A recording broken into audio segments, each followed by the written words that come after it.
Okay, so a center of gravity analysis is a strategic tool that was originally developed by the military and the intelligence community, and it's used to identify the core strengths and vulnerabilities that if you leverage or disrupt them, they can shift the entire landscape. And here's the key. It's not just about the center of gravity. So here we define the center of gravity to be the combined infrastructure, the computational power, and data assurance. And so what you do is you start at a strategic center of gravity, right? And then you break that down into smaller parts till you get to the point where you can actually drive some strategy. All right, so let me give a more simple example of what a center of gravity is. How many people remember like Hack-a-Shaq when Shaquille O'Neal couldn't hit free throws and they ended up like losing because Shaq couldn't hit free throws? Well, if you would have analyzed the Orlando Magic back then, you would have noticed that Shaq was like their best player. He was like everything. And so their opponent looked at it and said, look, how can we neutralize Shaq? Shaq is their center of gravity. So they figured if we foul him, for those who don't watch basketball a lot, like literally physically abuse Shaq, sent him to the free throw line so that was the only way that he could score free throws, and he missed a lot of free throws. And to this day, like it's a tragedy that Orlando Magic never got a championship with Shaq being there, but Shaq was the center of gravity, right?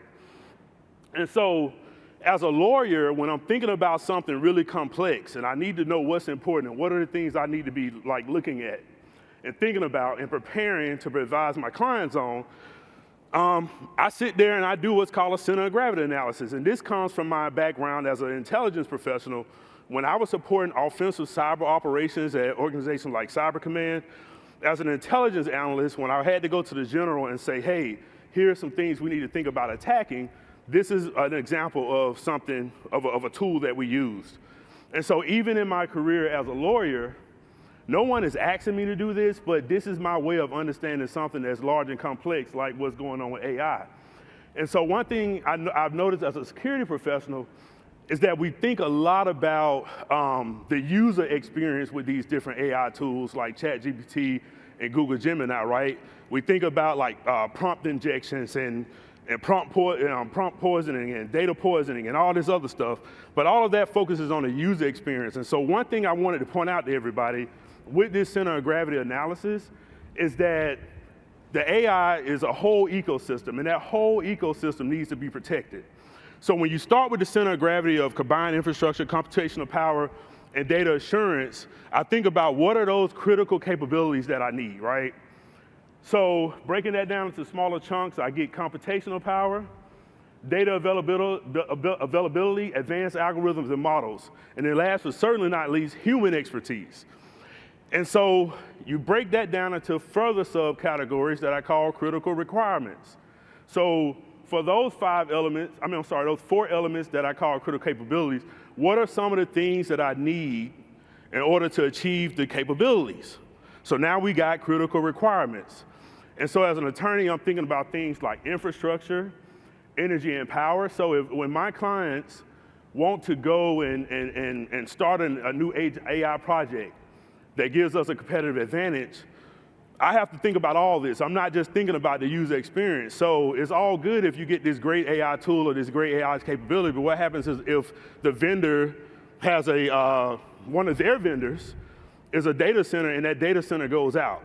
So I have to think about when I'm doing like a contract and I'm advising on a contract, I have to think about all these different elements. So starting at the network level, we're talking about just basic power, basic infrastructure, just making sure that the lights are on at whatever data center is driving this AI, right? So moving further right, you will notice that it gets more dependent on human elements, right? So now we got the power, we got the infrastructure, now we're looking at data privacy and security, data governance, making sure that the full life cycle of data is protected. Then you get to licensing and intellectual property issues that I'm thinking about as an attorney. Training and awareness and digital upskilling. What good does it do an organization if they acquire this AI tool, right? And the workforce is not even ready to embrace it. And that's something that I'm noticing.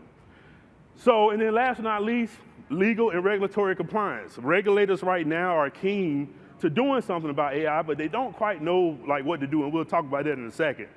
And so once I look at these critical requirements, this is where the good parts start. We start thinking about what can go wrong. And so now we break down the critical requirements into critical vulnerabilities, all right? So I start thinking about, okay, it could be a hardware shortage or a power outage. Cyber threats, biases in the data pipeline, for example. Intellectual property challenges, like how do I know that the data that was used to train this AI model is cleared from an intellectual property standpoint? With the change in the current US administration, like it's gonna be some geopolitical challenges, so I'm already thinking about that, right? And so you're noticing that I'm putting together an ecosystem as a tool to help me think about this. And then last but not least, ethics and bias concerns, and then what if something goes horribly wrong? So now your company's on the hook for some brand and reputational damage as a result of like some AI decisions that went wrong. And so once you look at the critical vulnerabilities, you figure out, well, like, okay, what can we do about those? Because now this maps all the way back to the center of gravity. Think about Shaq not being able to hit free throws. Okay, so if I was the Orlando Magic and I did a friendly center of gravity analysis, I would have anticipated that Shaq was vulnerable when it came to free throws.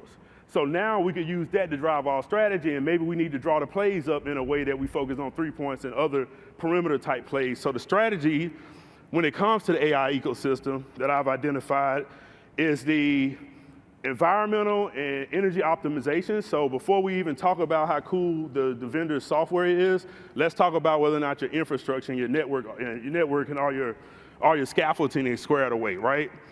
Then you focus on, there's been a lot of talk about security and privacy by design, right? So how do you innovate at the speed of, at this crazy speed that things are moving now? How do you innovate but build in the proper privacy and security controls? Data stewardship, like how are we protecting the full life cycle of data?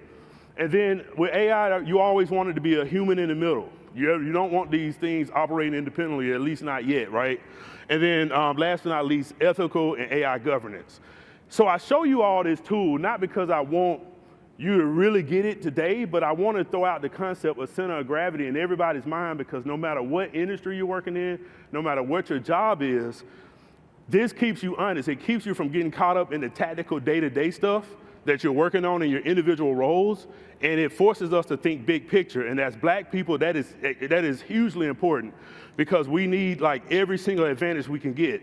So when I walk in a meeting, I'm always armed with the big picture, and this is a tool one of the tools that I use that I got out of my military and intelligence background that I now bring to the table in the private industry and corporate environment. Y'all still with me? I know I went kind of deep on center of gravity stuff, but okay.